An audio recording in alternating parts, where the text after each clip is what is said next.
Hello. Oh, I'm moving stuff. Hopefully, my fan won't be too loud, and then we can get to the stream, and things can just hopefully work out and go swell. So, this week, things have further set up just ominous foreshadowing, everything being super spooky. So, I'm super hyped. Plus, Fairy Tale in a few days. I'm always hyped for that. So let me get the link out, see if people show up and come hang out. It's a later kind of setup just because the early release week, and I thought about streaming yesterday, but I ended up doing some videos instead and planning out more videos to do later. I have now I think at least an idea of my plan. So hopefully I can get people to come and come and chill. I mean, nobody comes today. Then it's always next week. Sometimes you get those dead weeks. People are busy, and I don't know. We'll see. So we need to just kind of hang out. I'll just kind of talk until at least somebody shows up to see that I have a conversation. I'm I'm so worried about Kobeni Man and Chainsaw Man. I loved this chapter just because it was like a blend of Chainsaw Man's weirdness as well as like the kind of like odd way that he even does slice of life. But I'm so paranoid about Kobeni. So I don't want anything bad to happen to her. I really like her because she's a very real person. Well, like I think she's like most people like put into this world where she's just so freaked out by all this and she doesn't want to get caught up in it. But she even when she's in the job, she she just gets in this. Like if things just go shit sideways for her, and then when she's not even trying to get involved, it just ends up showing up at her doorstep while at her work. But you know what I mean? It's unfortunate for her, and I I'm really hoping that things work out for her in the end. Like I mentioned in the review, if there's one character in Chainsaw Man that I want to live to the end, to like whenever Chainsaw Man ends, last chapter, lives until the very last day, I want it to be Kobeni. Like I do not want Kobeni to like end like in suffering. I really do want Kobeni just to be the last one standing, and you get like a little box that says, "Oh yeah, Kobeni had a happy life, lived long, and died peacefully in her sleep," or something like that. That would make me genuinely happy if that was like the last page, or at least within the last chapter of Chainsaw Man. It was just like she just gets screwed over a lot. So it sucks. I like her. She's just a sad sack, and it gets me right to my core. I do genuinely really hope that Kobeni makes it out safe and alive, but we'll see. Anyway, anybody show up? Anybody come and say hi? I'm hoping somebody just shows up. At least so I don't stay here talking to myself this entire time. At least get somebody else I can kind of have our conversation with in the chat. But I don't know. We'll see. Maybe this is gonna be one of those streams that I'm just talking to myself. It happens sometimes. I think the last one, at least that I remember for sure, was I did a Halloween stream. But I was just like, oh, well, people are probably out doing Halloween stuff. Might actually work out this year if everything's on lockdown, I guess. Now that I think about it, if everything's all still like shut down, I guess I don't know what their plan is to do about like trick or treating and stuff for little kids. Like, are people gonna be able to actually do anything, or are they gonna be all just shut in doing their own thing? And I guess maybe it'll work out this time. I don't know. Either way, we'll see how things go. What else? What other big things am I thinking of? I might check out that. Well, I already read it. I might review that new series. What is it? Our Blood Elf. It looks cool. It has a little bit of a Zatch Bell vibe, in my opinion, which I do generally really like. I want to wait until it gets a couple more chapters in, just because I kind of want to cut back a little bit on newer series, unless I really vibe with them, just because like a lot of series don't make it in Shonen Jump, and it's the reality of things. But I hate it just because I really liked Hell Warden Higuma. I really liked Bone Collection. I really liked Guardian of the Witch. I thought those were really fun and I had a lot of potential. And then they died off, which was rough. What's up, Rex Mula? How's it going, man? How are you today? How's your Sunday doing? I'm pretty hyped myself. 2 days until, not even 2 days, it's like a day and a little over a day and a half until a new Fairy Tale chapter. Obviously, I'm very excited, especially after the last chapter being like, what is it, like 90 something percent comedy and like shipping stuff, which, is nice. Cooldown chapters are always needed in between, big crazy stuff, just to kind of get you relaxed, get in a good spot before shit goes sideways again.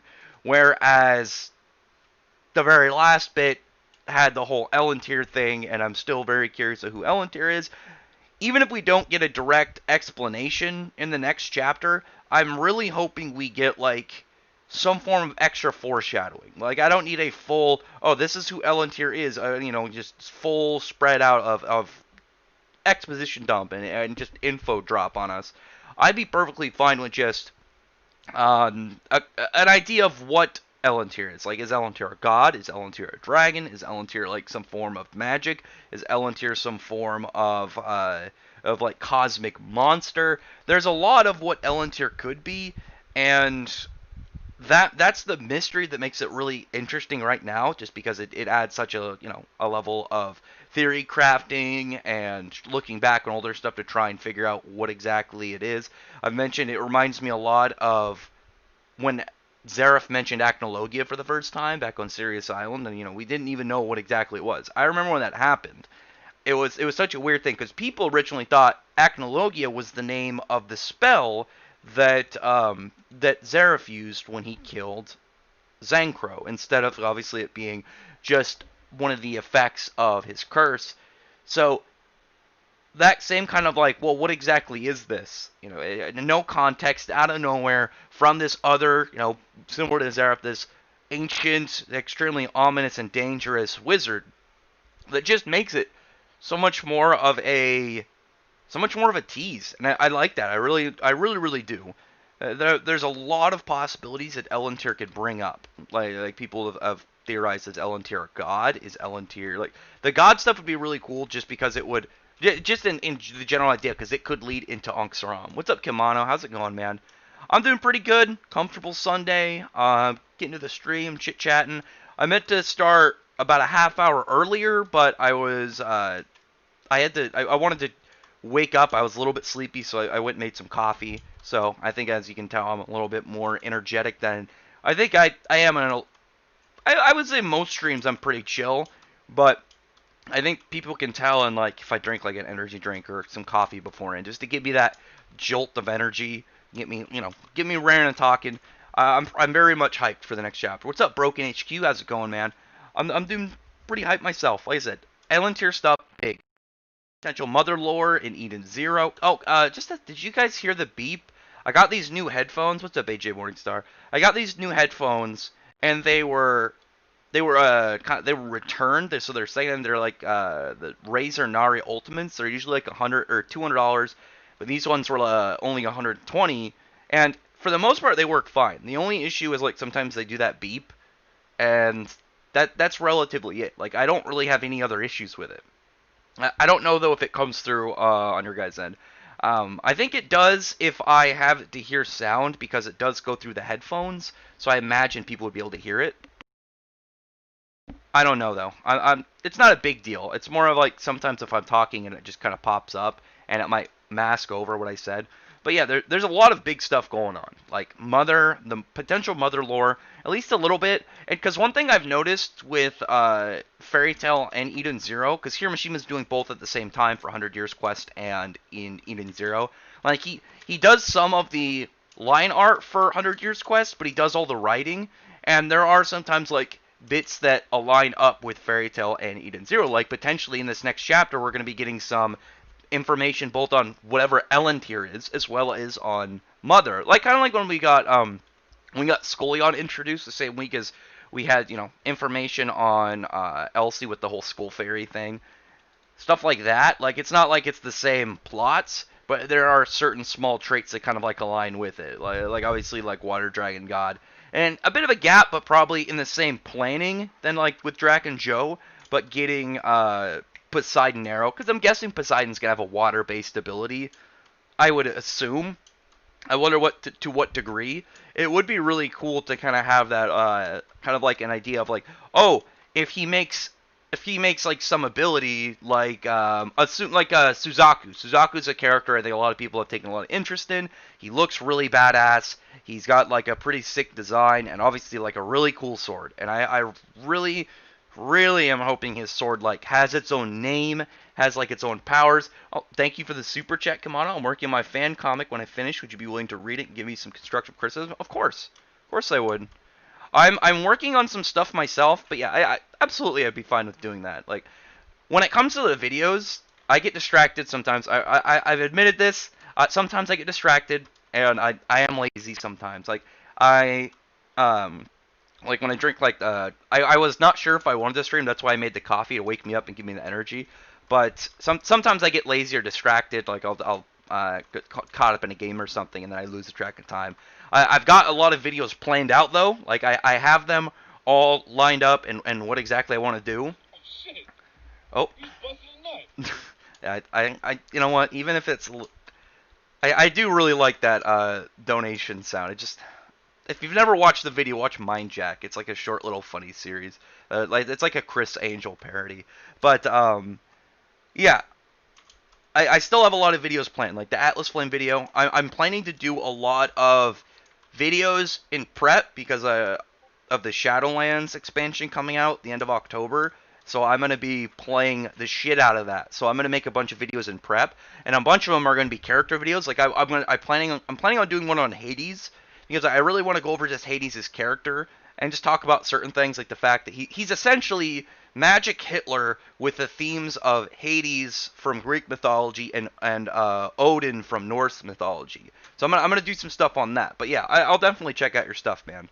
I'm planning my own thing because like I had some ideas for my own story, but the problem was that I had too many ideas. Like I had multiple like ideas for series, but I wasn't.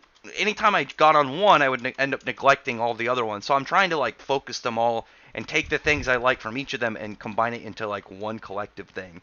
I'm working on it right now. I'm starting from scratch for the most part. So I just figured I'd share that with you just because, you know, you're sharing, you're doing your own thing. But yeah, I'll definitely read your comic, man. Well, what's like the theme of it? Like, is it like a action, like a horror? Or is it like an adventure kind of thing? Am I working on versus battles?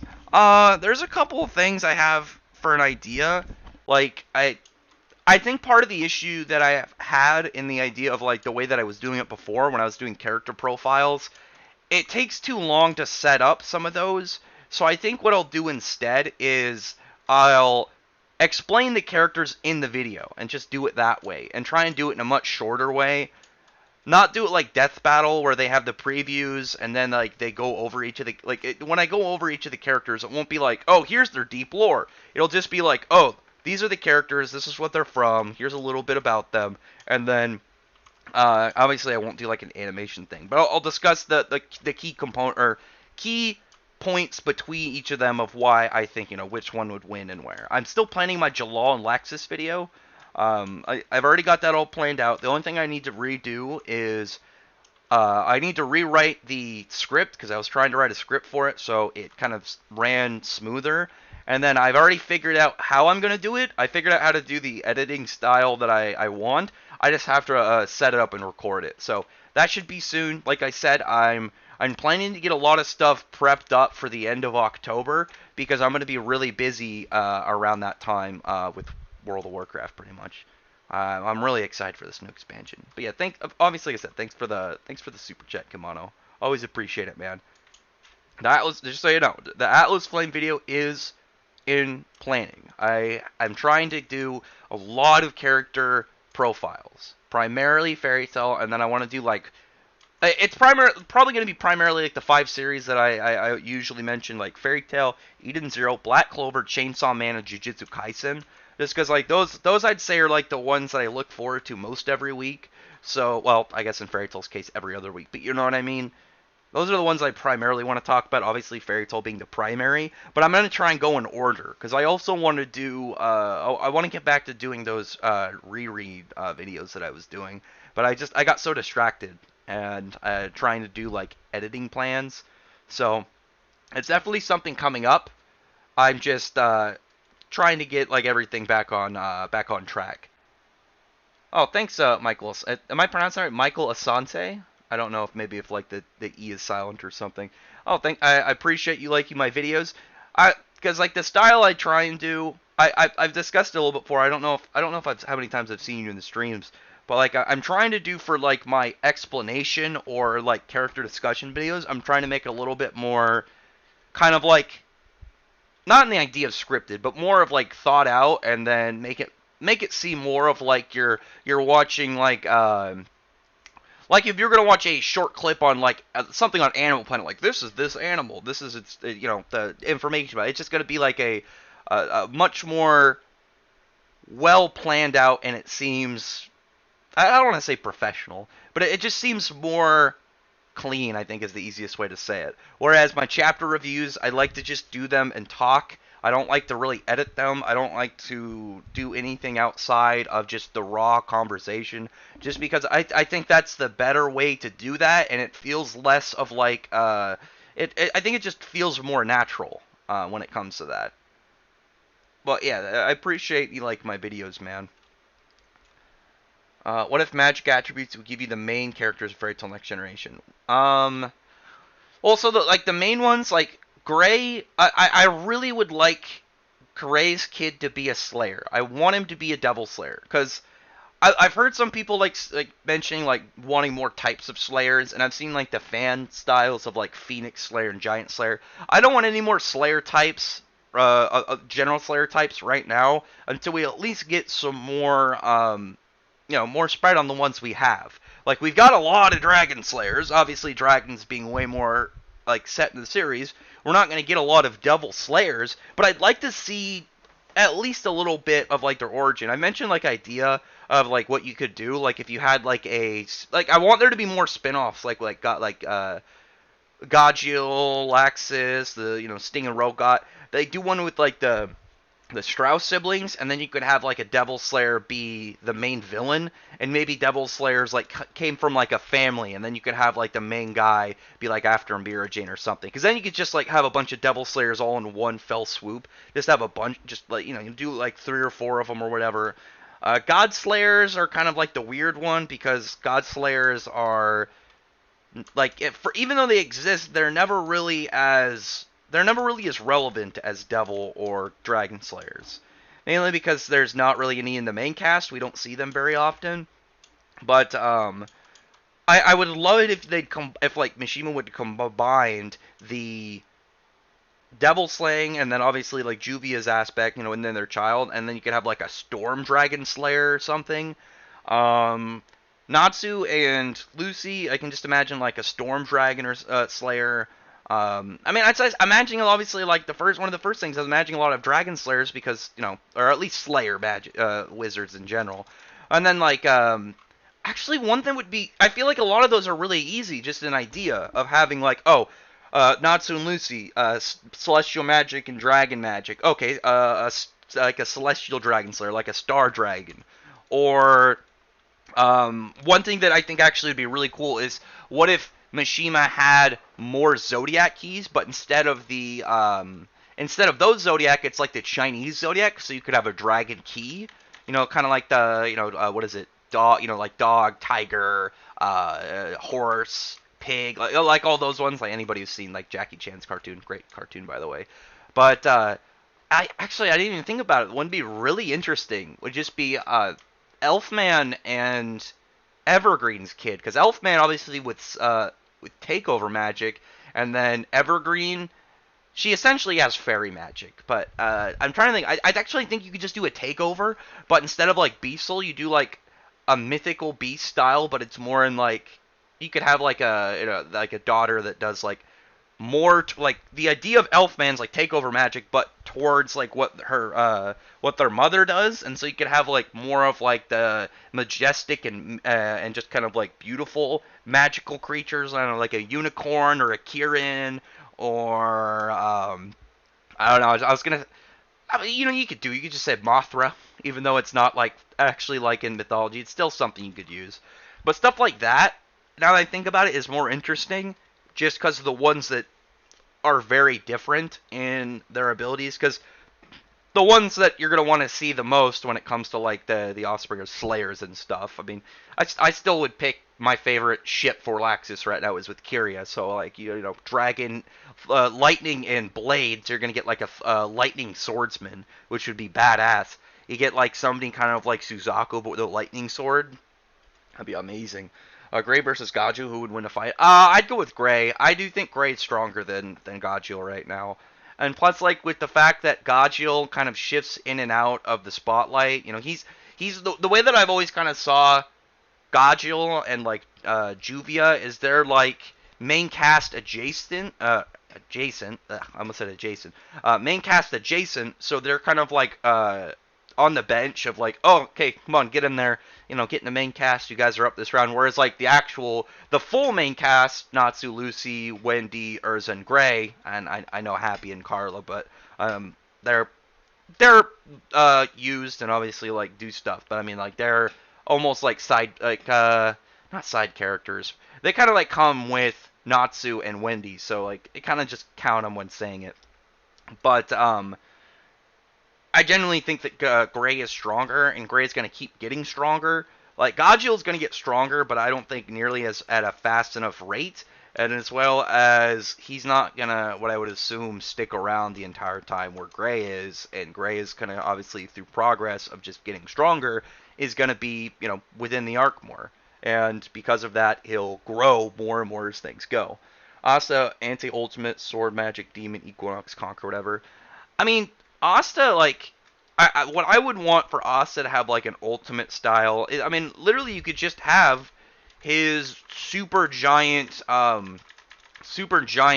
anti-magic attack that he had against that walking mech. What I believe the ultimate magic is going to be like, given what we at least have seen, even though we've only really seen, one ultimate magic? I think the Conquering Aeon is the only one we've seen. I think it should be, or at least what I'm guessing, is going to be more of like Fairy Tail's Unison Raid, where it's not a power level thing, it's more of like a synergy thing. Like you have to have your magic like almost synced up with another person, and it's way more of like a technique and bonds thing between specific individuals, because the thing with Unison Raid and Fairy Tail is it's obviously a very powerful technique to use, but it's not something that people like can just have based off of their power level. It has to be like how well they kind of like work and sync with whatever character they're doing a unison raid with. It's way more tricky than just, oh yeah, I read it in a book and then I can do it now. Do you read Dragon Ball Super? I do. I don't review it because like I enjoy it, but I don't really like, I'm not too hyped about it. I like Boruto more. I think the Boruto manga is more enjoyable, at least in my opinion. I did read the last Dragon Ball Super chapter, so because I'm wondering now, just based off of that one, is Goku like now, like how far away are they from the end? Because Toriyama said that like the mastered Ultra Instinct Goku was like peak Goku. So is this Goku's like last transformation? Is he ever gonna get anything beyond this? Like what exactly is like the steps from here? Because I don't know what could come after Moro. I mean, I'm sure there's something. There's still people out there more powerful than him, like the Angels and obviously Zeno and stuff. But like, how much is there really? And like, I don't really like know what exactly Toriyama's got planned.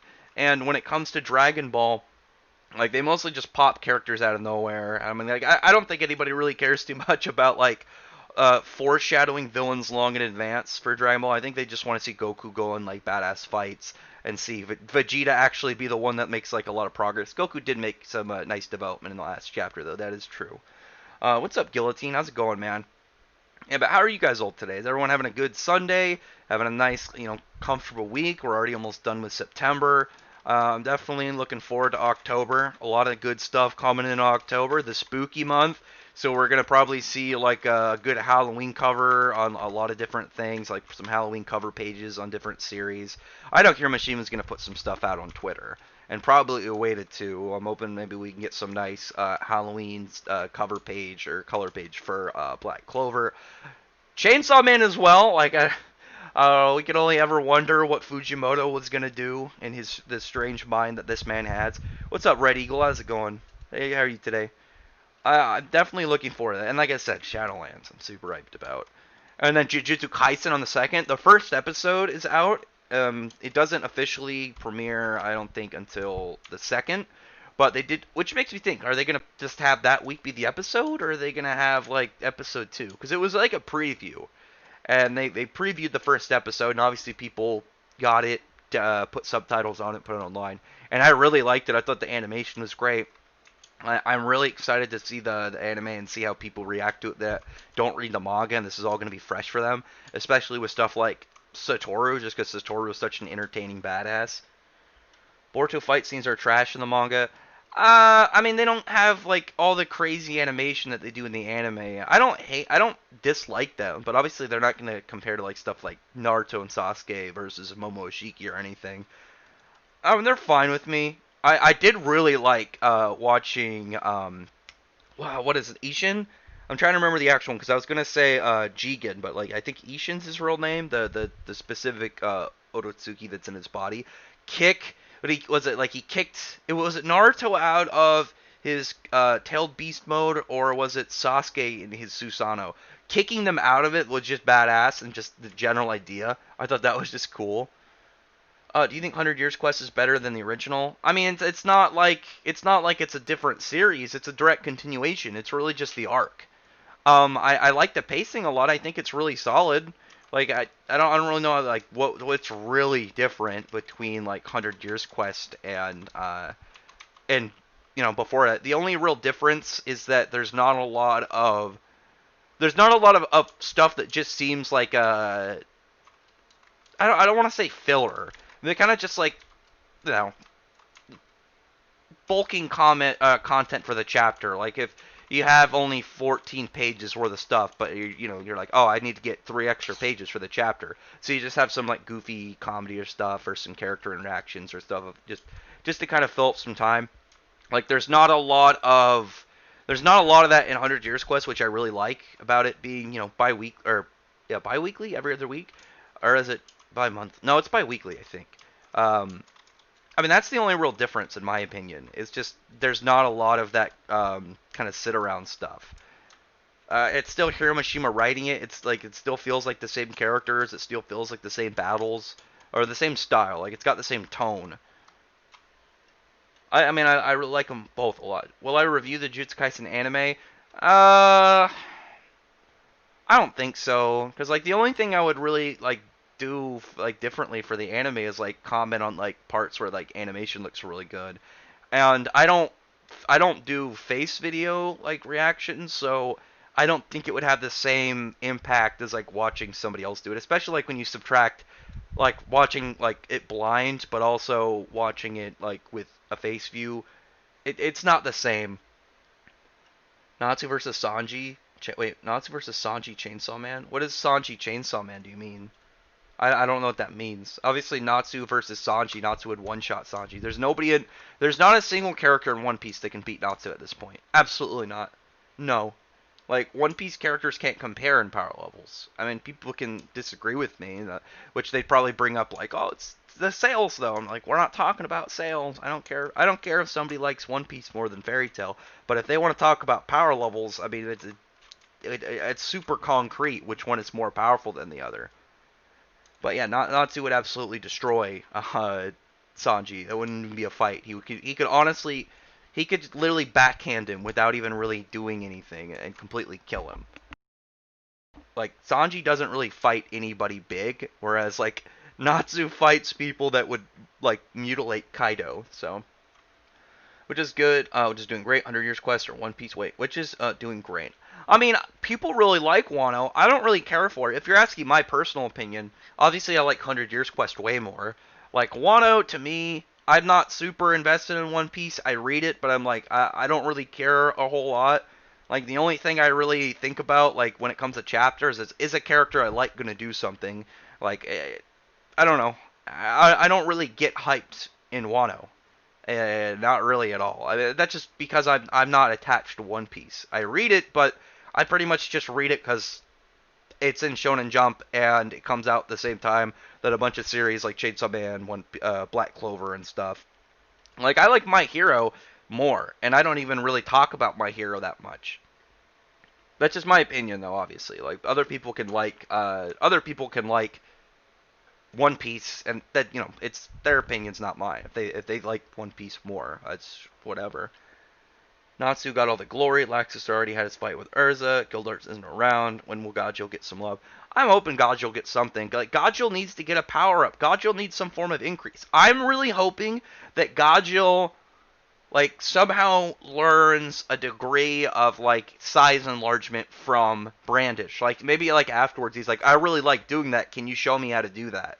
Like he doesn't need to have the level that she has, like in terms of like Brandish obviously can just target anything she knows where it is or sees, done. She can alter it. Gajil, if he can only manipulate himself, like he knows the basic amount or basic like level of it, but obviously like with his magic he could get gigantic. But if he could be like, oh, I can use this, but only on myself because he's not that experienced with it, that'd be really cool. And then Gajil could have just like this giant form. I think that would be really cool, and it would fit his character of just like raw power badass like that. Maybe eat some of Viernes to show Golden Dragon Force like not Super Zero. No, I actually get really salty whenever I rewatch parts of the anime, like the Mart Gear fight and then the Zara fight. Like the way the anime makes his made Natsu's scales like almost brown, and then for some reason he has the golden fire that was only against Zero because of the Flame of Rebuke. I don't know. It's not a big deal, but it's to me though, like just knowing that there are anime only fans who think that Natsu's flames are golden whenever he's Dragon Force, this gives me a small small fan like migraine. I mean, it's not a big deal, but I'm just like, it just bothers me. I don't know why.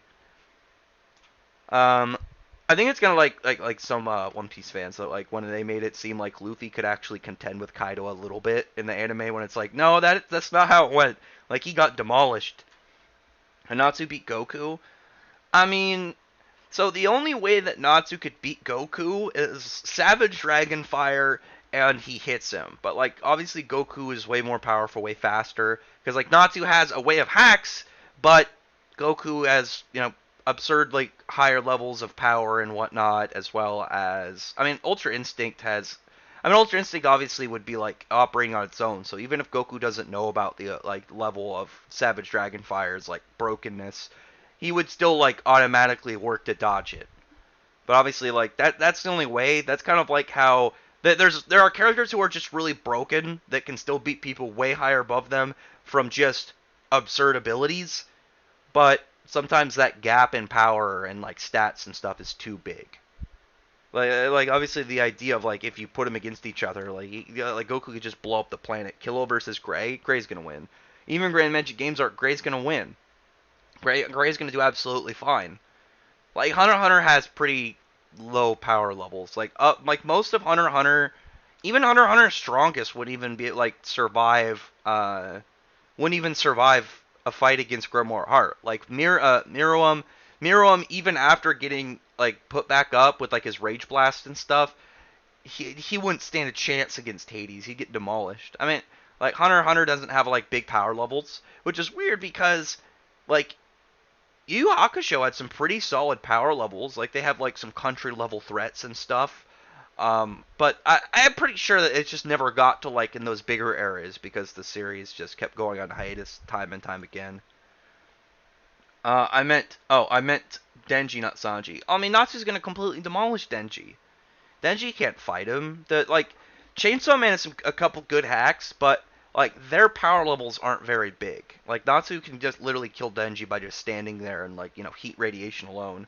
Small Eastern European bomb killed Miriam. Will Natsu would eat that? Yeah, Natsu. Well, it's radiation, but like in the idea of like Miriam's biggest attack isn't even close to like casual Amaterasu from Hades.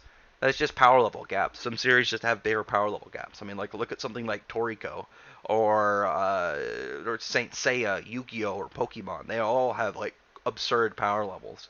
Some series just are way bigger than others when it comes to the levels of strength they can put out. That's just how it works, though.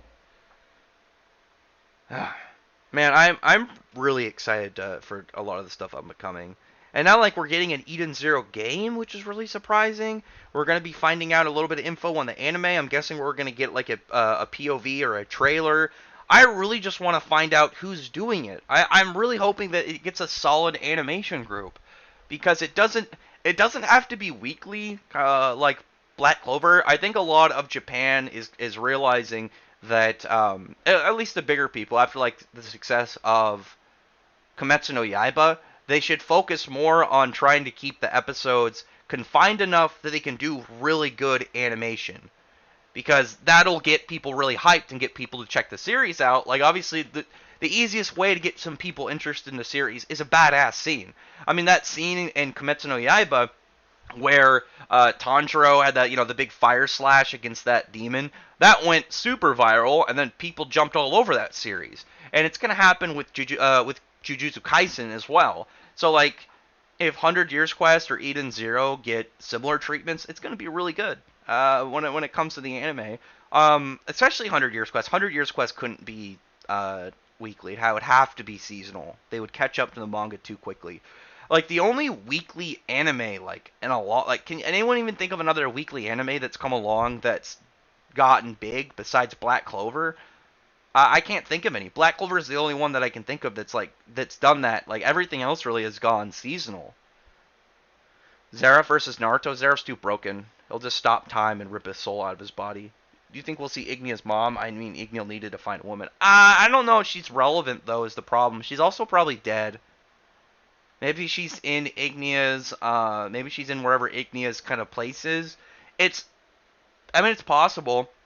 Stuff like that is always possible, and I think most people would be fine seeing it, but it's not something at least currently vital. I mean, it could maybe have something to do with Ignia's backstory. Like, maybe he'll like be, even with his personality, maybe he has been keeping his mom safe for the longest time or something, and that was like part of his drive to kill Acnologia, was to make sure that he didn't kill her mom, or maybe she's already dead. Who knows? Will Igni be the final boss? I don't think he's going to be the final boss. I think he'll be the final 1v1 boss. I think anybody after him is going to have to be like a group effort.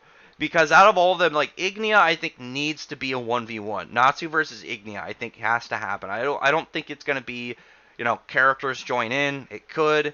It really just depends on Natsu. And is he going to want to, like, look at it more of, the group versus him, or is he going to want to make it more personal, obviously, with Ignil, like, being, like, Ignil's name on the line and stuff. That one is definitely like a very interesting match, purely off of like the characters involved and obviously like the backstories behind them. But I don't think Igni would be the final boss. Yamamoto burns Gildarts. I mean, yeah, Gildarts is very powerful, but Yamamoto, I don't know why I said Yamamoto. Yamamoto has like obviously the Sunfire.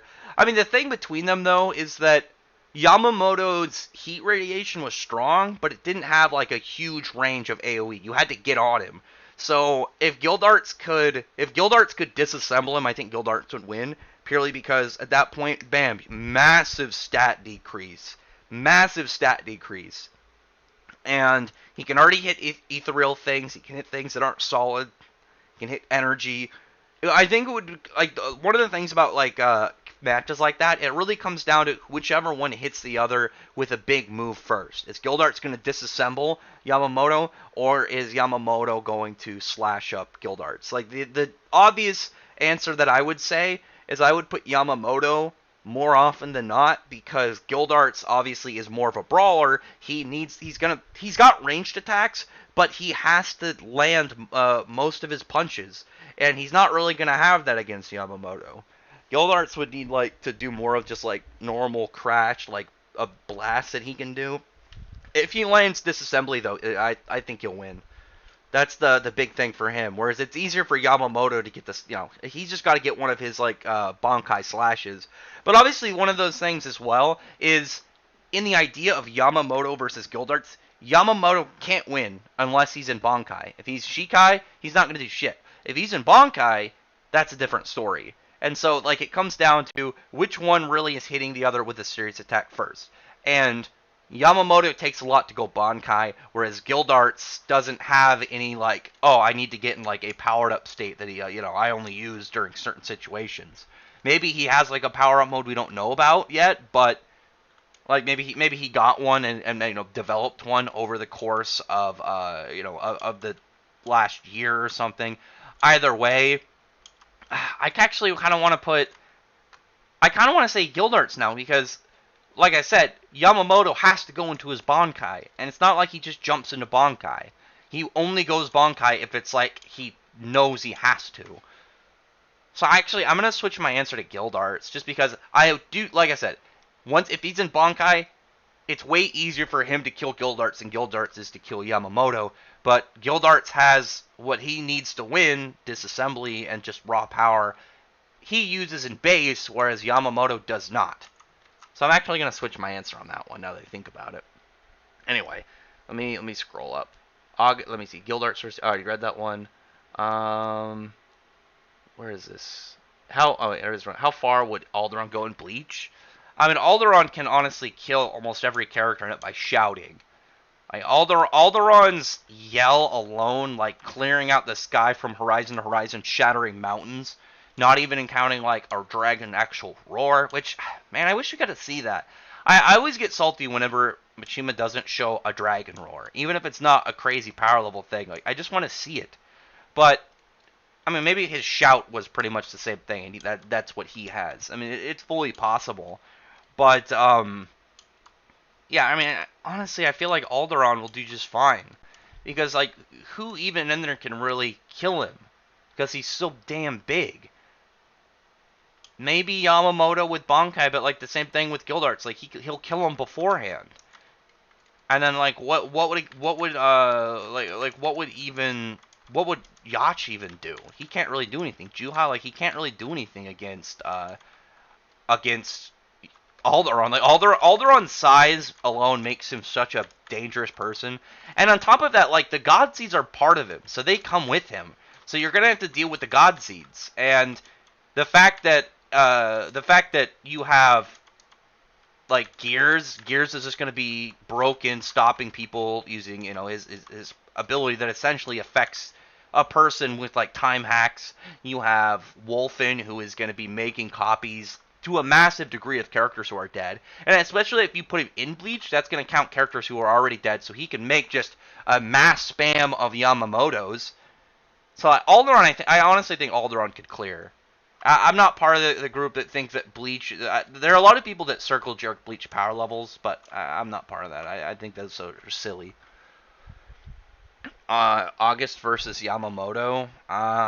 Like I said, it's the same thing with Gildarts, so I'm gonna go with Yamamoto because, like, the issue now that, like I said, when it comes to Yamamoto, is Yamamoto has to be in Bankai because, like, Bankai is really what makes him the big threat.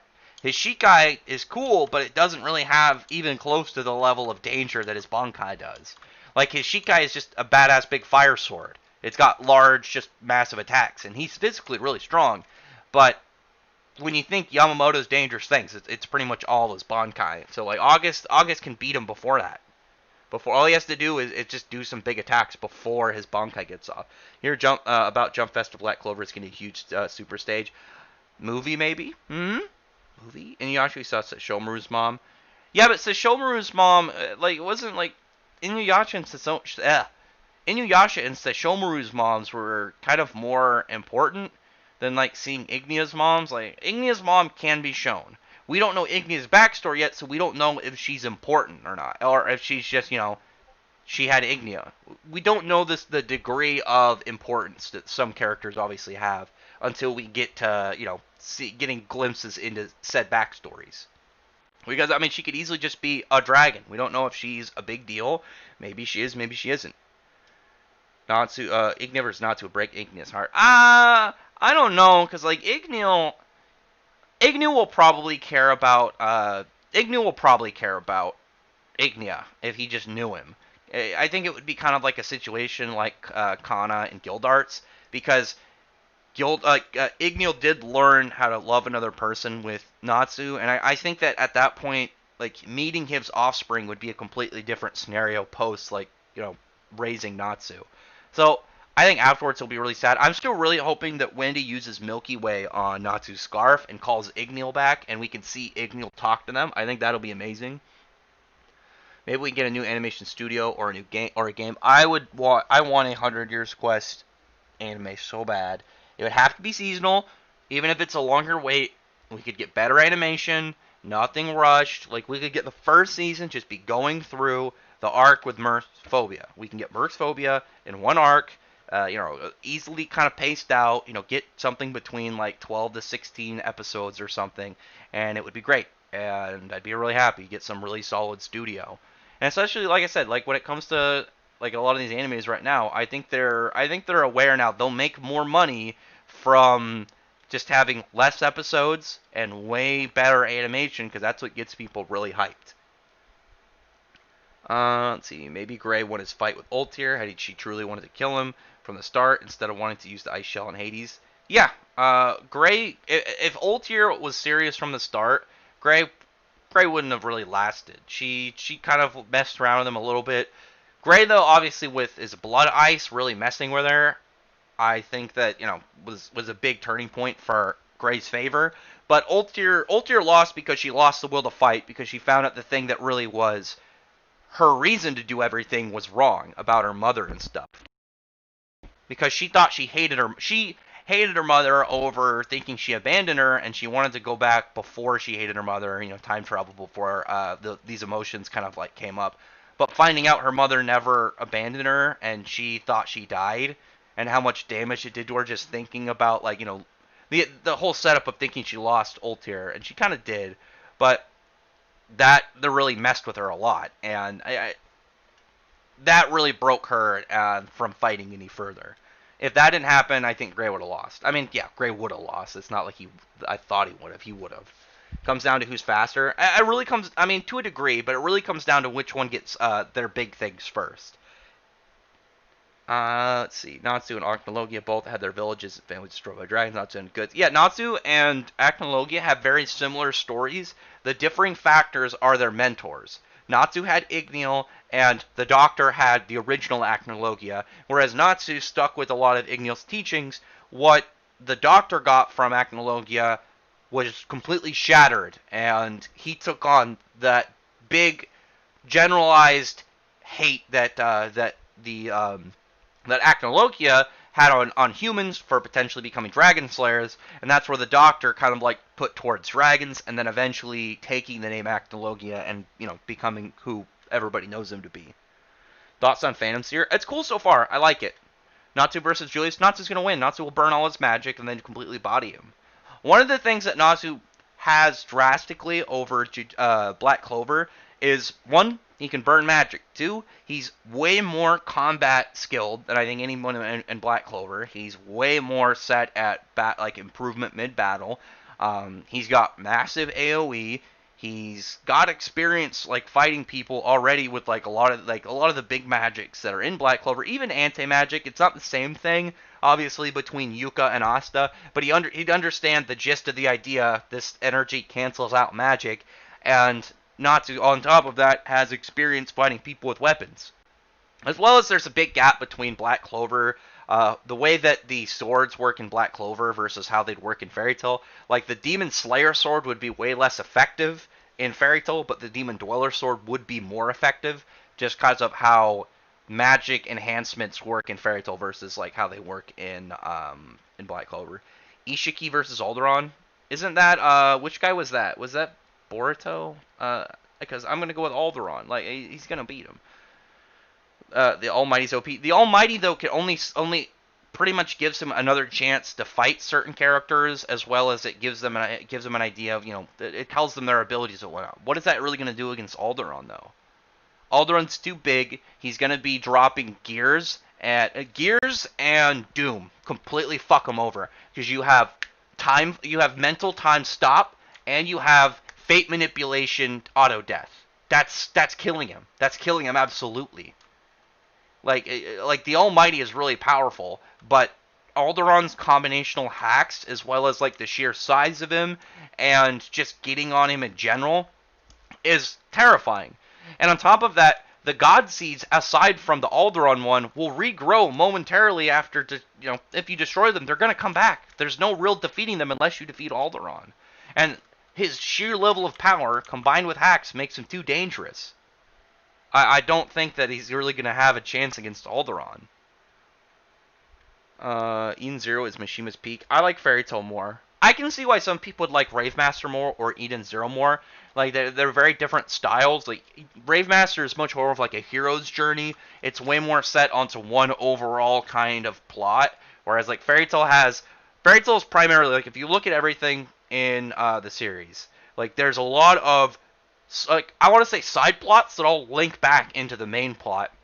But for the most part, Rave Master is one large story of destroying the Dark Brings and eventually, preventing Overdrive and the Endless from destroying the world.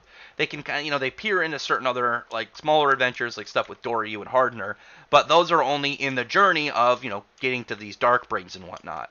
And then Eden Zero is more of a adventure series in Fairy Tail. Like, Fairy Tail has adventure, but it's not the same style. Like, it's focused a lot on, like, world building and exploration, whereas Fairy Tail is more set on, like, the magical fantasy kind of, like, style of adventure, that instead of, like, Eden Zero, which is more on the space exploration adventure. Like, there's always adventure tied to them, but the whole just vast seeing things and really just exploring the universe is obviously set more for Eden Zero. Like, Fairy Tail has, it has its own world, but, like, it's never been emphasized on exploring the world. It's like, we're doing this adventure, things are going to happen along the way, but the goal in it is never set out to be like, we're just going to explore everything possible. Who do you think will get a huge power up in the Selene arc? Jalal. I'm sticking with Dragon Slayer Jalal until the end of the arc. I think Jalal is gonna display on screen becoming a Dragon Eater, and he's going to become one in order to, like, defend or, like, save Urza from Selene or something. Like, I genuinely think that Jalal is going to become a Dragon Eater. I 100% believe that. Let's see. I can't, if that happens, I can't wait. Some people have, like, made fun of me for, like, having that idea, and it's like, you don't have to agree with me, but, like, what's the issue of just having a theory? Some people are really annoying, because it's like, it's not like it's like, oh, I think Jalal's gonna become evil again or something. It's something that, like, yeah, that's not gonna happen. It's like, we know how Dragon Eaters work. It's not the same as any of the other generations. Obviously, second gen is second gen, it's easy to obtain. It's easy to kind of, like, obtain in the idea of you don't have to really learn it. You have it implanted in your body, but obviously you have to find a Dragon Slayer Lacrima. But, like, as long as you can get dragon meat, you can become a Dragon Eater, which, we could easily see any of these arcs considering they have dragons in them. There's more dragons available than Dragon Slayer Lacrima, But, yeah, let's go. I do really like Eden Zero, though. Can't wait to see the easy anime. I am hyped for it, too. Weird way of spelling Rave Master. Out of the three of them, Fairy Tail is still my favorite. Fairy Tail is still my favorite of Hiro Mishima's works by far, and I will stick with that. I love Rave Master and I love Eden Zero as well, but Fairy Tail is just by far my favorite. It's unquestionable. Wendy versus Kaido. Like I said, like, she's more powerful. Like, she's taken hits from Acnologia. She's damaged Irene. She's kept up with Irene. I know the idea of, like a little girl being stronger than Kaido is crazy to One Piece fans, but it's true. I mean, like, look at something like Elder Demon Bang. You have, like, multiversal lolis and, like, god mechs. Like, obviously, like, it's like, damn, that character's more powerful. I mean, like, think of, like, all the series that a Cyberman can defeat. And then they're, fodder that you can grow on the ground. Some series, again, are just more powerful. Wendy would beat Kaido. She's more powerful. She's got better feats. Kaido has really what? He's not even, like, his whole, like, almost invincibility thing isn't even really the case, considering all like, you really need in One Piece to kill him is the advanced armament hockey, which is what, just, like, internal, like, it just does, like, internal damage. Like, who cares? Natsu can do internal damage with fire. Like, Kaido really hasn't done anything impressive yet. He's big and strong, but that's it. And that's only big and strong compared to, like, characters who are way below him. It's not like we saw Kaido like fight Whitebeard or something, or Kaido like get like the what is it Zunisha or whatever the elephant's name like swung at him and he blocks it with one hand or something. Like Kaido is obviously like a big deal in One Piece, but he hasn't done anything like of big note yet. And Wendy has taken hits from people that would absolutely slaughter him. Like, Kaido would not survive even like a casual attack from Acnologia. Not even to account for space between time Acnologia. Rave Master is more traditional. Rave Master is much more of a closed-in story. And that was one of the things that Hiromashima though said he regretted most about Rave Master, is because after this, like they defeated the Mother Darkbring and beat Lucia, there was nothing really to do after that point. And because of that, like he changed his writing style a little bit, because you can have an idea of what to do with the story, but he didn't like that there weren't options available if he wanted to continue them, which is what I'm hoping he does a little bit in Heroes. Like, if he looks like he's going to do a Heroes sequel, and he could continue having Haru and crew and go on adventures without it having to be confined to Rave Master, because this is, this alternate universe kind of style setup, and you could have essentially the same characters and just continuing without it having entirely to do with the Rave Master storyline, which I think is really fun. Let's see. Read Rave Master and jump straight to 8 and 0. The hell no, dude. Read all three. Hiromashima is great. I love all three of his serialized works. Even his smaller ones like Monster Soul are really good too. Even his one-shots are fun. I'd absolutely not skip Fairy Tail ever. I wouldn't say that at any point to anyone. Jujutsu Kaisen Eaters are anime hype. Jujutsu Kaisen's anime is definitely hype. I'm really hoping that Eden Zero gets a good studio.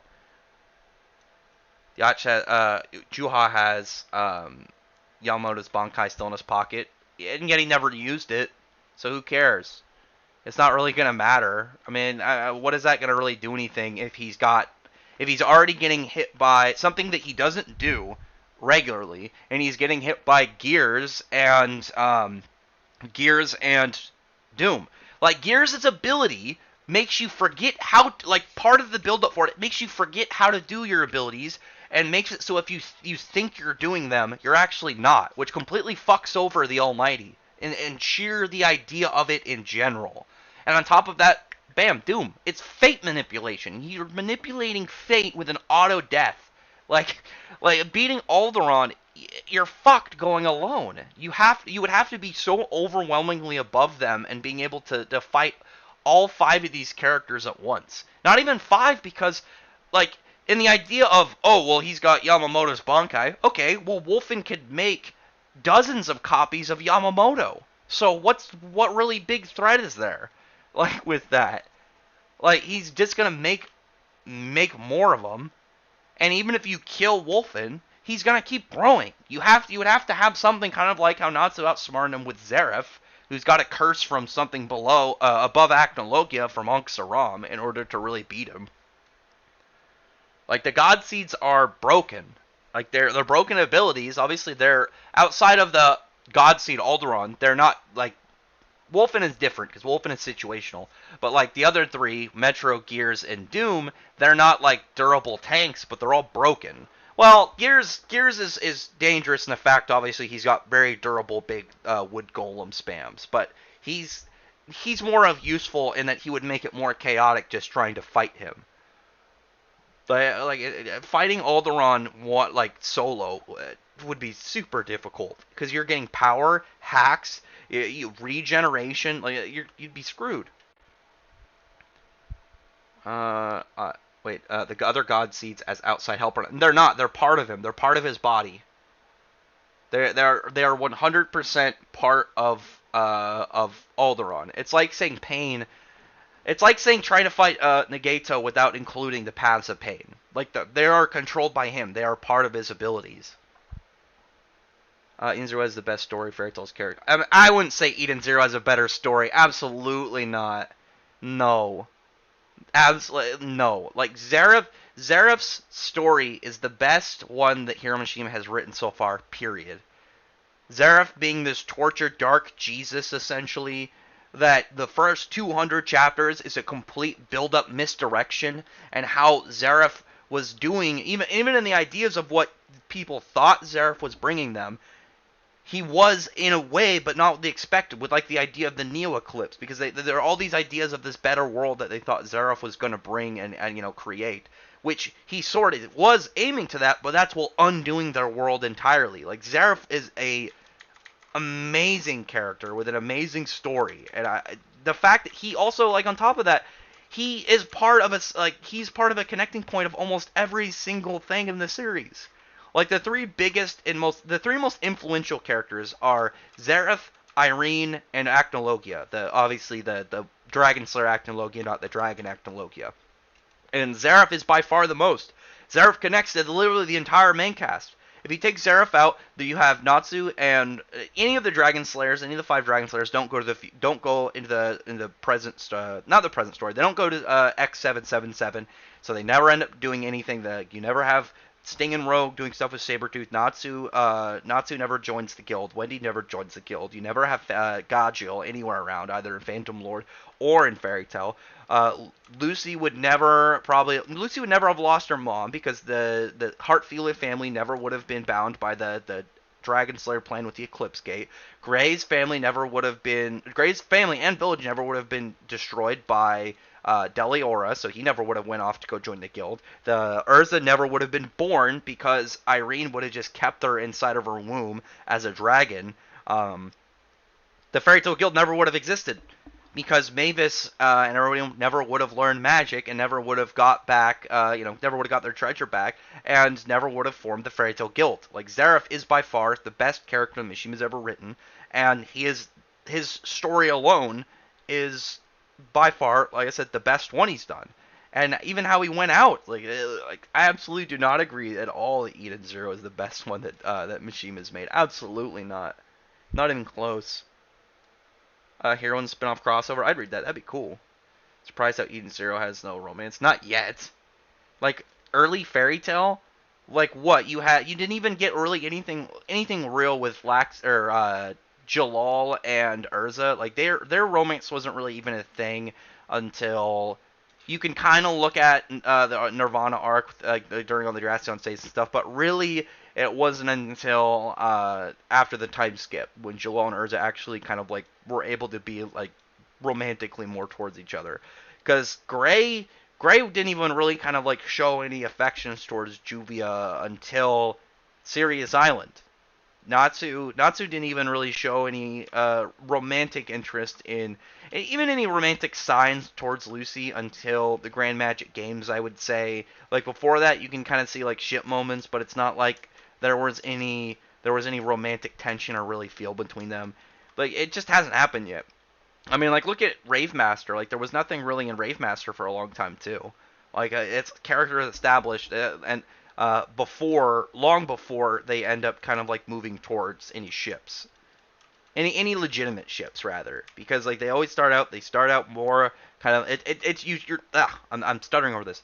It's more to see how their relationships go from just being friends to close and to eventually becoming more of like a romantic interest in each other, rather than something like just ships from the start. Like, obviously, Juvia was interested in Gray from the start, but Gray wasn't interested in Juvia for a long time. Let's see. Second gen are the best. First gen, you need to be find a dragon. Teach you. Well, so the thing about second gen, though, is like second gen and third gen, as long as their Dragon Force is based off, it's kind of like rooted out of second gen.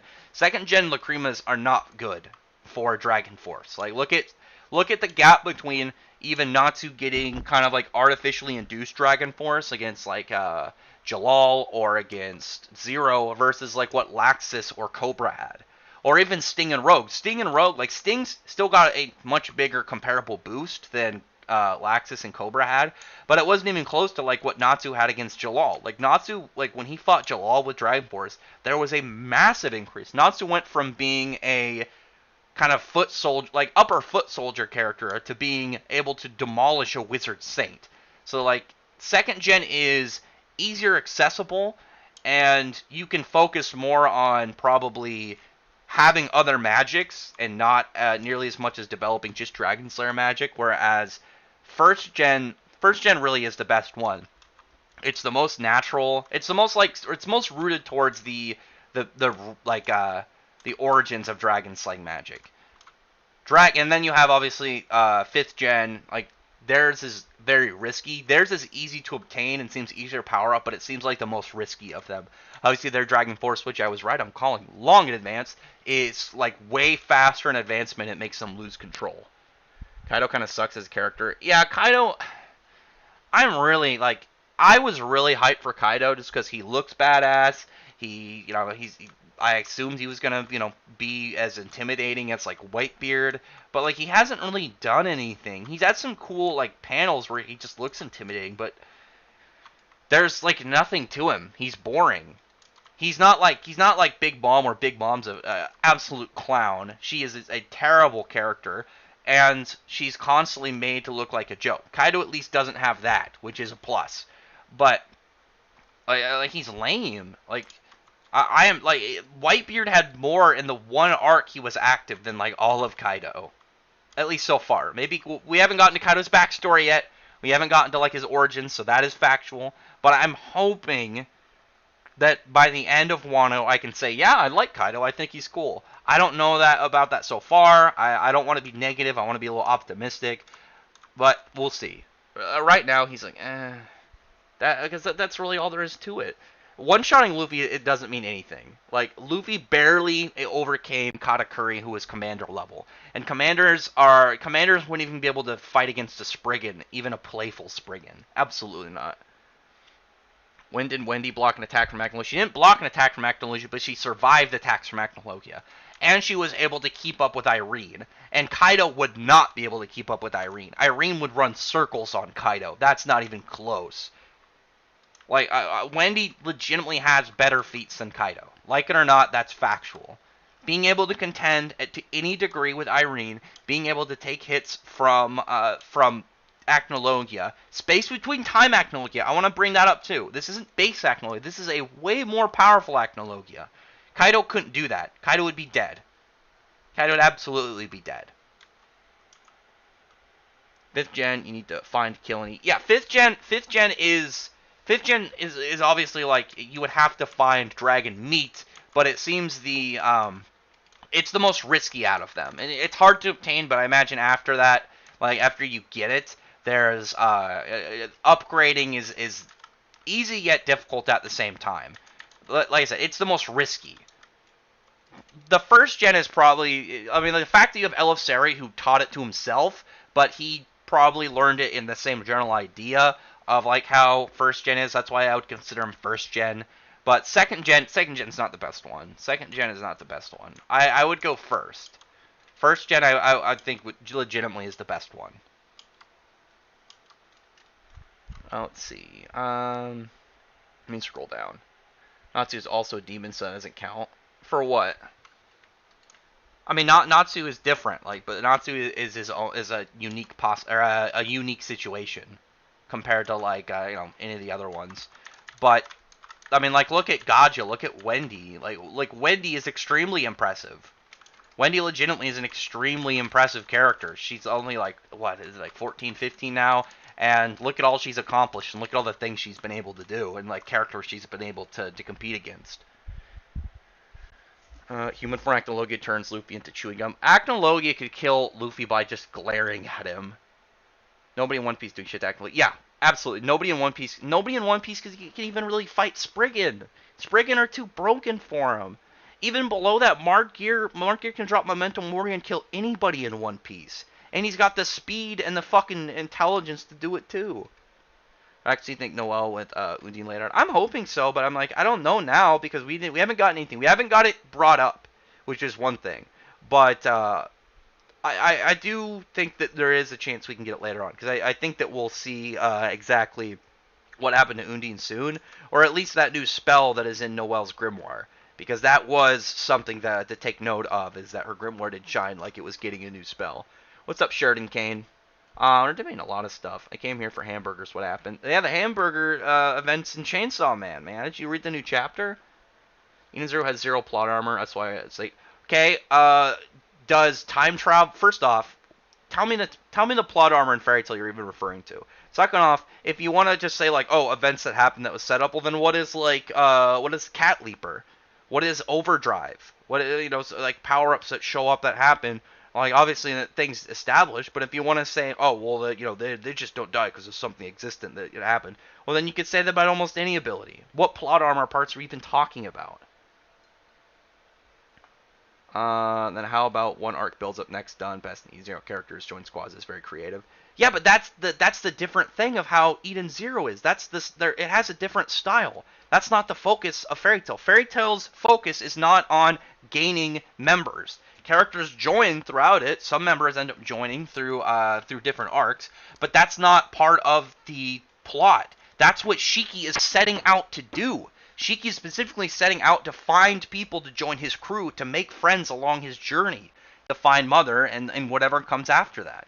He's a space adventurer.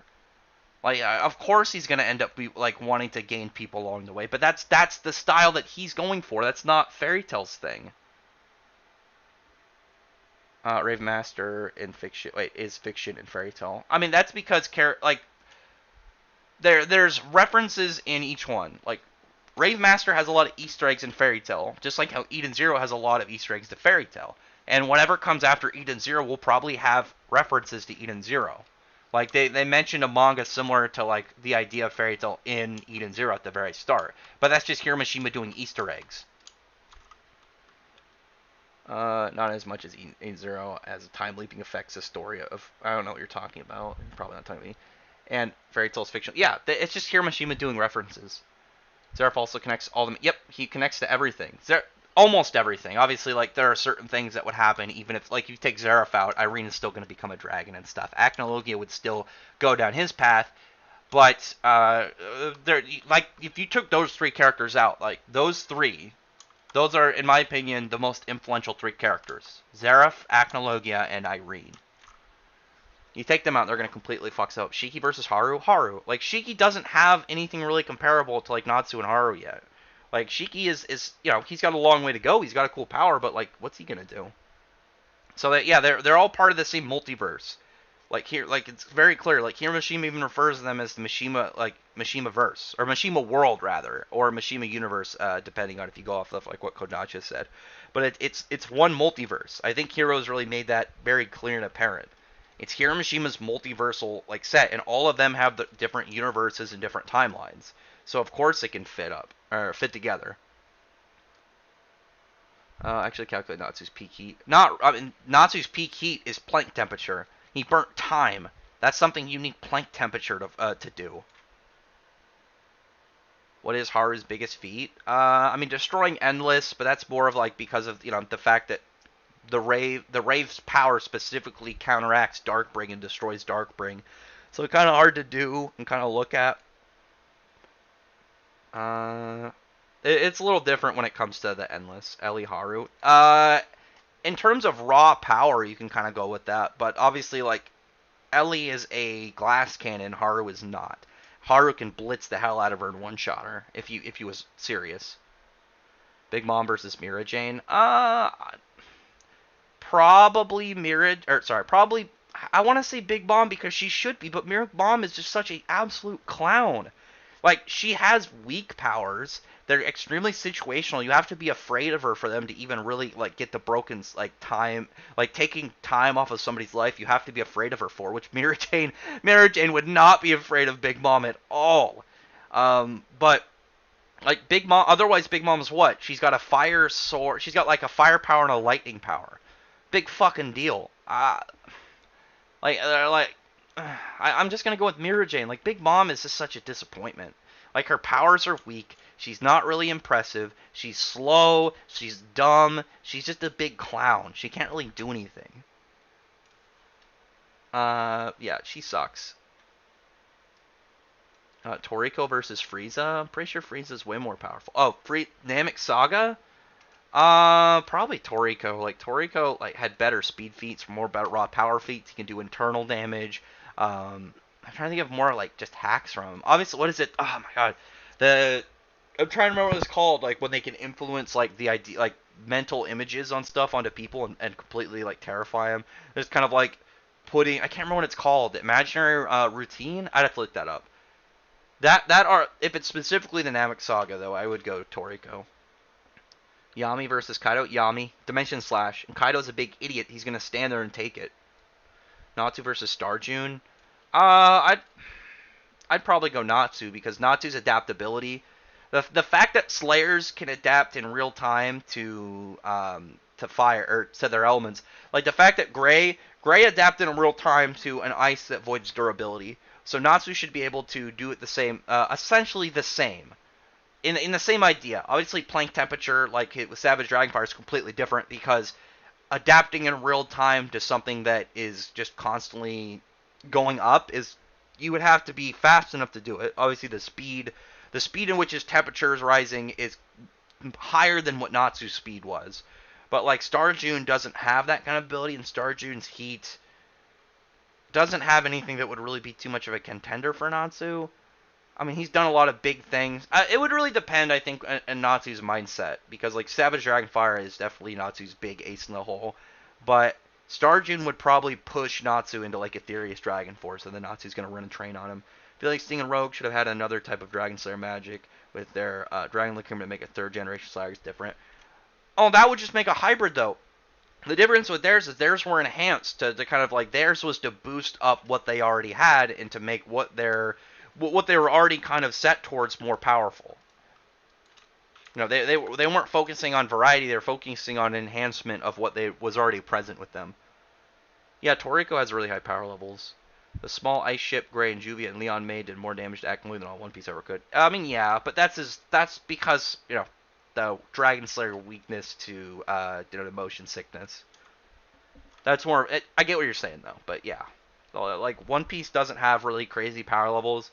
Like One Piece's biggest, if you want to talk about like One Piece fighting wise, they have really good stamina feats with stuff like Kainu and Aokiji fighting for 10 straight days. Or no, was it 10? Yeah, it was 10 days, and then Ace and Jinbei fighting for, I think it was like, was it 5 days or a week straight? Like, stuff like that. And then there's some pretty impressive raw physical strength feats, but like, One Piece doesn't have really that much for hacks. Like, obviously, you mentioned that One Piece fan, they're always going to bring up Law, because he's like their only big hacks character, and then that's about it. Like, they don't have very big power level feats, and they don't have much for hacks. Let's see. How would Alvarez and Sting and Rogue fare against Katakuri? They would demolish Katakuri. They were able to keep... One, they did better against... Even in Tartarus, they did better against Mardgear than the Celestial Spirit King at that point in time, because he was summoned by Lucy, so his power should be proportionate to Lucy at the time, just like any summoner, any Celestial Spirit that is summoned. But really, like, in Alvarez, like, fighting against Larcade, like, they would completely run through Katakuri. Let's see. Weaker than Frieza, vaporized a planet 10 times larger than Earth, and the energy of his finger. Yeah, but Toriko's planet is more, I think they gave it like it was like 630 times or 650 times the size of Earth. And you had stuff like, Acacia, who was like making giant energy hands so big that he would able to grip the planet like an apple and crush it. Mochi melts in the sun, so I guess Sting can melt it with his light. I mean, you would just have Sting. If Sting would just have to, for one, Sting and Rogue, absolutely we're going to do fine against him. Sting lands his lock, like the White Shadow Dragon like ability put on Natsu to lock him in place, and they're going to completely demolish him.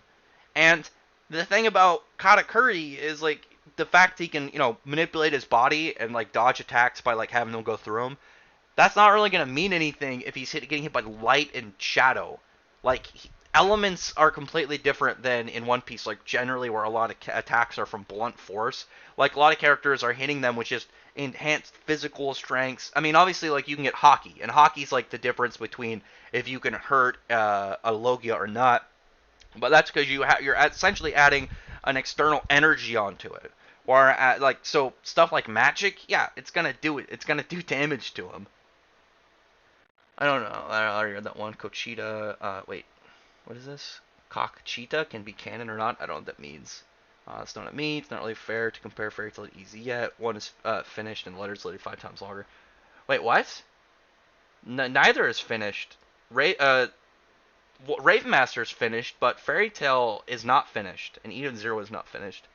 Sting and Rogue are a pretty powerful Fortnite duo. Yeah, they're much stronger together than they are by themselves. They are factually more powerful being adjacent to each other than being apart. What's up, Jared Punch? Which Dragon Slayer can beat Vasto Lord of Ichigo? I mean, really, any like one that's still relevant. I mean, it's not like random Dragon Slayer from a flashback. Like Vasto Lord as Ichigo is powerful, but like it's not that much compared to like current Fairy Tail. I mean, like Spriggan would do fine against Okiora and Vasto Lord Ichigo. I really wish we got to see more of Vasto Lord. Like it was so cool. I mean, yeah, most of them are gonna do fine against him because like power levels weren't very crazy at that time in Bleach. That's why like Lanza, like Okiora's Lanza, is such a big moment because it was massive. It was a massive level of power in comparison to what Bleach had shown beforehand. Like Bleach didn't have a lot of like giant attacks until Okiora stepped up and threw that thing.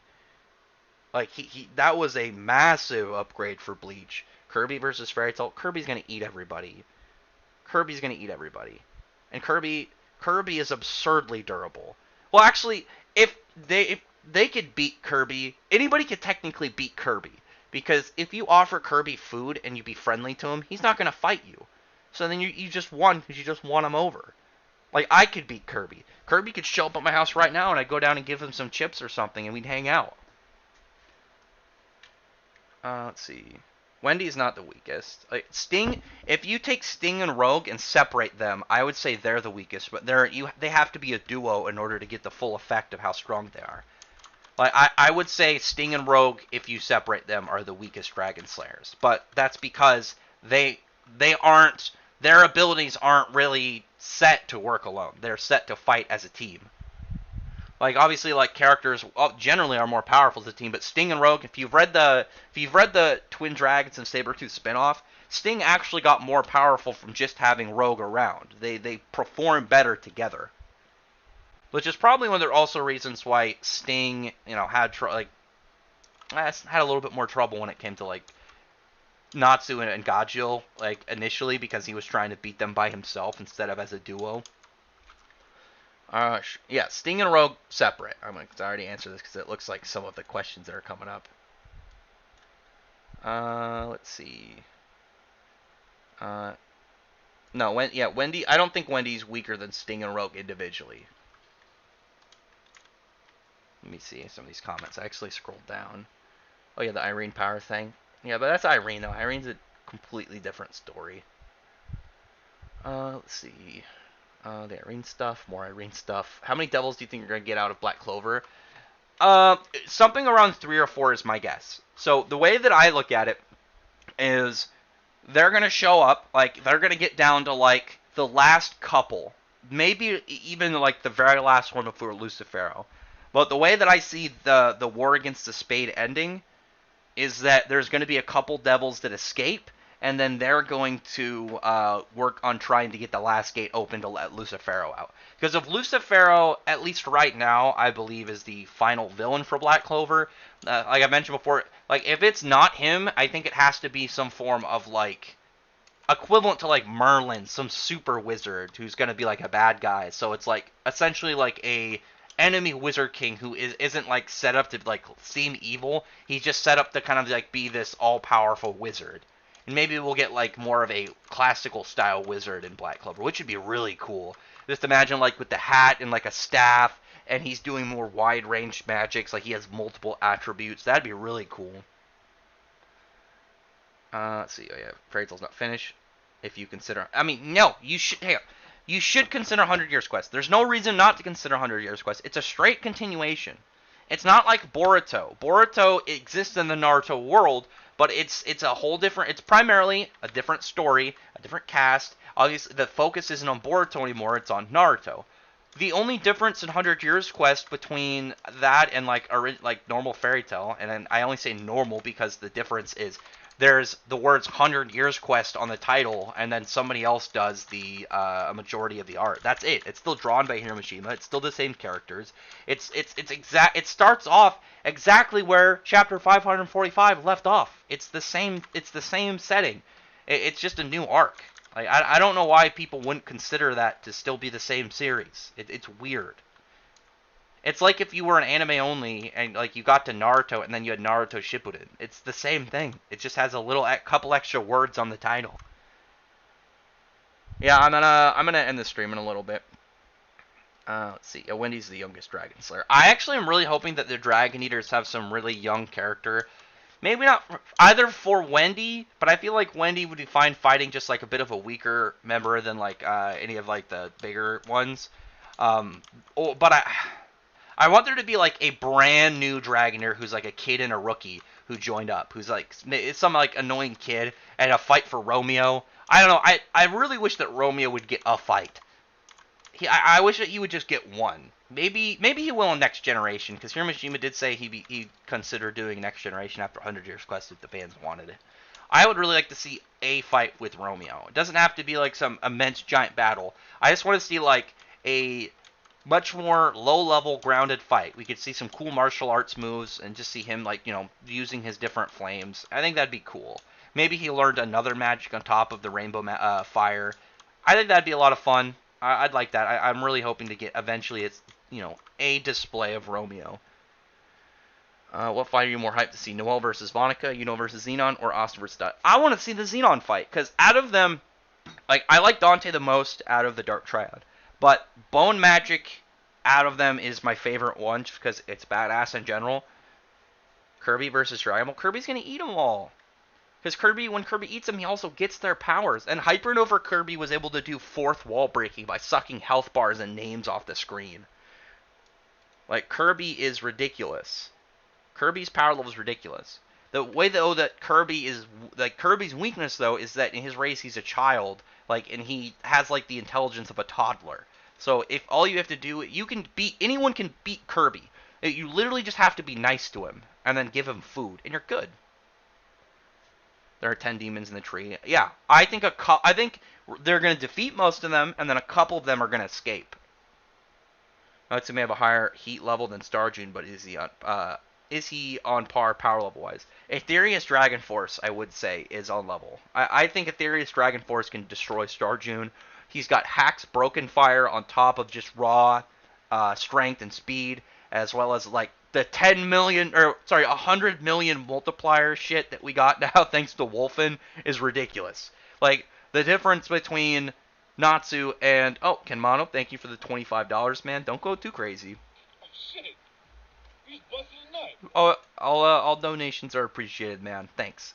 I will accept and always appreciate any money donated. Kobeni versus Borger. Kobeni, don't pick on Kobeni. I'm sad. I don't want her to suffer. I like her. I want her to have some nice times. Ultimate Magic is gonna be great. Yeah, I hope so too. Haru versus Ellie. Haru's gonna blitz her. Haru's a fighter. Ellie's got raw power because of Ethereon, but that's it. She is raw power. She can fight to a very light degree, but that's really all she's got. The Borger family. Suzaku versus Wendy. I kind of want Suzaku versus... I really want Sting and Rogue to show up, because I want to see Suzaku run into Rogue, and then you have two Dragon Slayers with a sword, but he's gonna... The way that I see it is Suzaku would look at Rogue and be like, oh, another Dragon Slayer swordsman, and then Rogue would be like, oh, no, this is for show. I don't use this. I've never used it. No, never. Just it's for fashion. Where would you place Aetherius Dragon Force Natsu DC-wise? I mean, he's like I legitimately think he's like on par with Space Between Time Acnologia, who is a threat to reality. Because Acnologia even says what he was gonna do before, like his plan. He was gonna break the limits of space-time and destroy everything. He was literally a threat to reality, which I would say Aetherius Dragon Force Natsu. Maybe not the level we've seen so far. Probably like when he gets the full version, but I do think that he has that same kind of like setup level that Space Between Time Acnologia. but we'll see. We're gonna have to wait to see it again. Like, we've only seen it once, and the last time we saw it was, what, 40 chapters ago? Like, that happened, what was that? That was in, I'm trying to remember the month. I think March? I think March of 2019 was the last time we saw it. So, a long while ago since we last saw that power. But we'll see, maybe, hopefully I'm hoping we see a little bit of it again before the fight with Ignia. I mean, because, like, he's got to show it with his fight with Ignia, because, like, Natsu should be able to eat his flames, like, during their battle. I don't know. That fight's going to be very interesting. I got a lot of hopes for that one. Is Ellie physically stronger than Haru? No. I'm going to make a cute drawing of Musica feeding Gajil. Whoa. I mean, that's some yaoi stuff. I don't think he's going to do that. Maybe if you, like, had them hanging out and he's, like, they're chilling and he's, like, across the room and, like, throwing droplets of silver at Gajil to eat. Like, you know, like guys throwing, like, Cheez-Its at each other to try and catch him. Maybe like that. Sounded a little bit fan fiction-y, lewd. How would you quantify that? I wouldn't even say it was like planet level, like literally reality, everything, like the universe, and it's a big gap, but like that is what like Acnologia was gonna do, because the thing about the space between time is the space between time was a hole in the universe, and Acnologia got sucked into a void space where nothing exists, where the universe pretty much temporally erases stuff, overcame it, and then broke through reality and space with his hands, his bare hands. Like, it's ridiculous.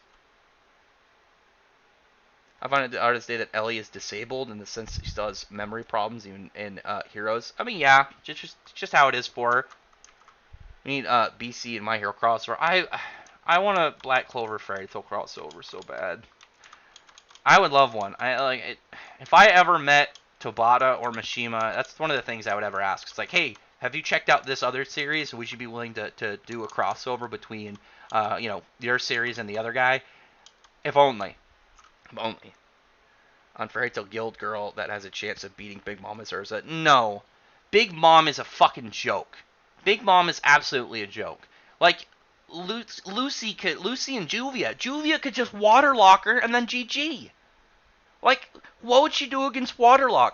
And like, it's not like Big Mom isn't fast. She's not smart. She's clumsy. Like Juvia could legitimately waterlock her and beat her almost instantly.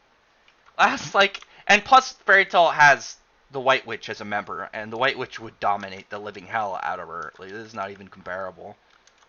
Like, no, like the White Witch is still a member of the guild currently. Like, Big Mom is a joke. Which devil would you want to see the Chainsaw Man eat? What would be the best devil for the chainsaw to eat? Let me think. And right now, I want there to be a COVID devil so it can end already. Like, some people are still too crazy about it. I would love that. We can get it erased and have all this dumb shit completely just wiped out from memory. That'd be great. Just no more COVID stuff. Just gone. Can't wait to see more of the White Witch. I really can't wait to see her backstory. I want a damn name for her. I can see you really don't like Big Mom. I thought Big Mom was interesting at the start, but she's just a clown. Like, Oda treats her like garbage. She constantly is getting like knocked around or blitzed or like just looking dumb by people who shouldn't be able to do it. Like the last time we saw her, Robin just made a bunch of hands on her and then just rolled her down a hill like a fucking barrel. Like, how is a character that should be nothing to you able to joke on you like that? And it's not like they use, you know, something like, oh, we exploited her weakness. Like, that's always a thing. Like, I know, like, that Dragon Slayers is the easy thing, but the bigger easy one to use is something like Superman and Kryptonite, or Superman and Magic. There are ways to go against characters way more powerful than them if you exploit their weakness, but, like, nobody's fighting Big Mom with, like, sea stone weapons or anything. They're just making her look like a joke, and I don't like having a character that high up on the list looking like an absolute meme. I think that's just dumb. I don't like that about Big Mom. And to a degree, Kaido gets that a little bit, but not the same. Like, Kaido at least gets to have like a threatening presence. The only person that's really clowned on him was Odin, and I don't care for Odin, but luckily Odin is dead, so I don't have to look at him anymore. But yeah, freaking Big Mom. Big Mom is just an absolute disappointment of a character, and her crew is bad. Outside of Katakuri, like nobody in her crew really seemed competent. They all seem like idiots. Dante versus Kaido. Dante, singularity to the chest. Kaido's dead. Absolutely, Kaido's dead. Laxus and Juvie can turn them into elements. Same for Gajil. When will Natsu turn into pure fire? Also, Laxus could turn into lightning because that was something he could do with lightning magic outside of his Dragon Slayer abilities. Like elemental bodies, like some Dragon Slayers can turn into their attribute. Rogue, obviously, Scullion, but it's not something they all can do. But there are elemental bodies that are just different powers. You would have to probably learn it from a outside source. Because most of the characters we've seen with elemental bodies, like Juvia, Laxus, Arya, Mistogon, it's all because they've had, just different magics in general. It doesn't have anything to do with Dragon Slayer magic. Like, the only ones we've seen, like I said, you got stuff like Rogue and Scullion, but it's not like it comes with every Dragon Slayer. Big Mom is a jobber. Yeah, Big Mom sucks. If Akinogi did return in 100 Years Quest, things would occur. I'm hoping he somehow returns. I really do. Because I legitimately think that at the end of Alvarez, there was... After Universe 1 went up, I think there was some rushing, and Mishima focused on... Because, like, August seemed a little bit rushed, as well as Acnologia. Like, they got, they were beaten in ways that were set up and obviously established, but I would have wished that they were way more drawn out. Like, I wish August's fight was just everybody not fighting Zeref was against August, and it was just August and a big, massive, fucking large-scale characters just trying really hard to beat him. And then, you could essentially have the same ending. And then, like, I thought him, the way that he went out was fine, but it was very abrupt. And then Acnologia, obviously, like, Acnologia's fight seemed too short, but I think there's stuff behind the scenes we don't know about. But with 100 Years Quest, Hiroshima got, like, a new editor. It's put out differently. It's through digital. And I think that it could get way more Acnologia and give him a way more large-scale and better treatment with 100 Years Quest. I really like 100 Years Quest pacing, too. Let's see. Big Mom's most overhyped jobber. Yeah, I don't like Big Mom at all. She had potential. She was White Witch. Oh, quit beeping headphones. I mean, Zeref. We don't know enough about the White Witch right now. Dante has flesh magic, Vaughn blood magic, and Xenon bone magic. All three of them create a body. Lucifer. I've made that theory a while ago. I'm the one who made that theory. I called them having blood and body magic before anybody else. Once Xenon had bone magic, I was on that. I was on that way before anybody else. Because originally, I was like just speculating what I wanted from Xenon in general. I was like, alright, I'm trying to think of just things. I was like, maybe plasma or radiation or something. But then he had bone magic, and I said Xenon and Vonica, blood and body magic. But I said flesh magic, that's pretty much the same thing. I called that before anybody else. Like, my Fairy Tail, I've made way more, like, big calls in Fairy Tail than I have in Black Clover. But that, I definitely called in Black Clover. So you didn't like Odin because he was too powerful. I didn't like Odin because he felt like a fan fiction character. Like, he was powerful from birth without really needing any competition or anything to kind of, like, explain why he became really powerful. He just was strong. Everybody really liked him. Like, girls just were in love with him on sight. Guys, after, like, 5 seconds of meeting him, thought he was the coolest guy. Anytime he failed, he also succeeded. You had big shots like Whitebeard and Roger both fighting to have him in their crew. He felt like a fanfiction character. He felt like if you were watching an episode of a show and you were just like, what would my character be like that? And then you make your own character and you'd imagine them, and you don't care if it's accurate or what. You're just trying to daydream. You don't care how well it fits and what makes sense. You're just trying to get an idea in your head and have some fun. But like that's essentially what Odin felt like for me. I didn't like him. The only part I like in his whole backstory I liked was him holding his crew above him in the boiling oil, just because I thought that was a cool Chad move. But other than that, like I don't like Odin's backstory. I thought he was an idiot. Like he willingly believed a guy who told him to his face how big of a liar he was and how much he wanted to destroy his country. Like, it's like, dude, you're a moron. I don't like him. I never liked him. I don't think he's interesting. But that's my opinion. If other people like him, whatever. Like I said, my take on characters and series is my own. If other people like it or don't like what I have to say, that's their own opinions. I didn't like Odin. I thought he was uninteresting and boring. Leopold Ultimate Magic. I mean, I am really hoping Leopold gets some hype up stuff. Ulquiorra versus Cobra and Wendy. Like I said, Cobra and Wendy. Like, the reason that people would probably giant jump on Ulquiorra is because something like Lonza. But Lonza also you couldn't really control. But Lonza isn't big in Fairy Tail at all. It's not. Like, it's not even comparable to Etherion. And Etherion, like, scaling from Etherion starts at Wall. And Wendy, having taken hits from Space Between Time and Acnologia, kept up with Irene, she should scale from it. I genuinely think she should scale from it. And it's not like it's unbelievable. Like, Wall's thing wasn't high power output. Wall's thing was how fast he can adapt and evolve. Things that Wall could do, characters like Irene could do no effort at all. Irene could do things that Wall could do with zero problem. And like any of the bigger characters, they way better. How fast do you think Happy is? Happy's at least as fast as like base Natsu. So he's already got like faster than light speeds. Like Happy, the Exceed have always shown to be very fast. That is the one thing the Exceed have consistently always shown to do. Be very fast characters. Some of them are very durable just because, like, not, like, Happy is pretty durable just because he's been in fights with Natsu. He doesn't have, like, high offense, but he still has, to a degree, some good durability feats. But he is fast. He's absolutely fast. Same speed as Pell? No, he's way faster than Pell. Pell's, like, subsonic. Are you kidding? Like, no. Fairy Tail has just way more powerful levels than One Piece. It's not even comparable. Do you think we're going to get an anime announcement of Chainsaw Man on that thing that was invited since it literally said Chainsaw Man, its only series without a name? I do think Chainsaw Man is going to get an anime announcement this year at Jump Festa. I do. Because, like, Jujutsu Kaisen got an anime announcement last year. Jujutsu Kaisen got an anime announcement at the last one. And that was... Oh, what chapter were we at by then? But, like, the 90s? And Chainsaw Man is coming up on that. So I think Chainsaw Man is going to get an anime announcement by Jump Festa, if not earlier. Do you read Marvel and DC comics? I used to. I don't really anymore. Like, Western comics have gotten too political.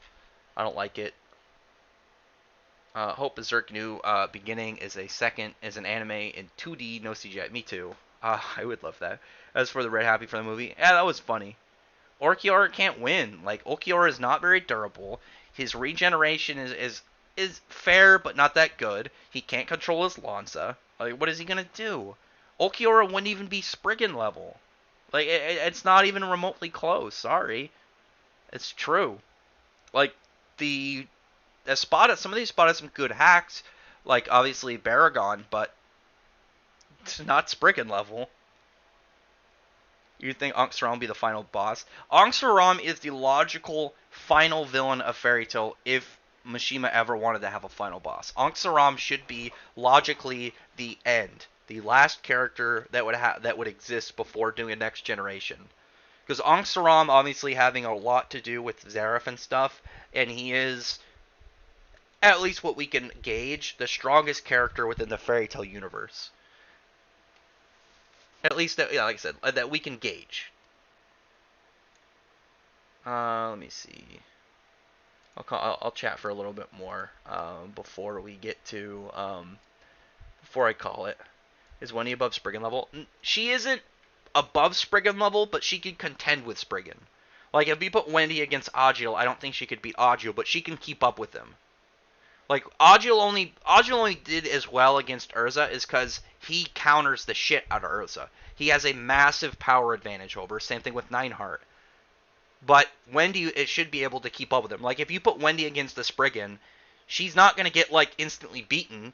Like, I think that in a 1v1, Agil would win. But Wendy could definitely contend and do some damage and keep up with him. How do you know? How do we know Wall's gun is as powerful as the satellite square? There's nothing to there's nothing to gauge that it's not the same. The only thing we know about Ethereon in terms of the construction to it is it's a certain, very specific power level. Was it is it 2.7 or 2.4 million eddies of magical energy? Which, as far as unless otherwise stated, it is the same amount. There's no reason to assume it's more or less. It is the same amount. Because what we do know about Ethereon isn't the, the raw, like the type of magic it is, it's the level of magic that makes Ethereon Ethereon. So there's no reason to assume that yeah, Wendy's not above Spriggan level, but she can contend with the Spriggan. Rax, Pell, and Happy both survived a bomb. So? What does that mean have to do with anything? What does that have to do with speed? And not only that, that's not where Happy's speed comes from. That's just a durability feat. If you want to say, that's not even even that, because Happy was able to withstand the heat from Natsu's Fire Dragon King mode, and that's the one that have the Igneel boost. Happy is actually fairly durable. Pell couldn't do that. Pell would be dead. That's not how speed works. And on top of that, their speed feats are completely different, because Happy being able to keep up with Natsu in speed is absurdly above anything in One Piece. Not even remotely close. Max, how strong do you think Asta, and Noelle will be at the end of the series? Unknown. I can't.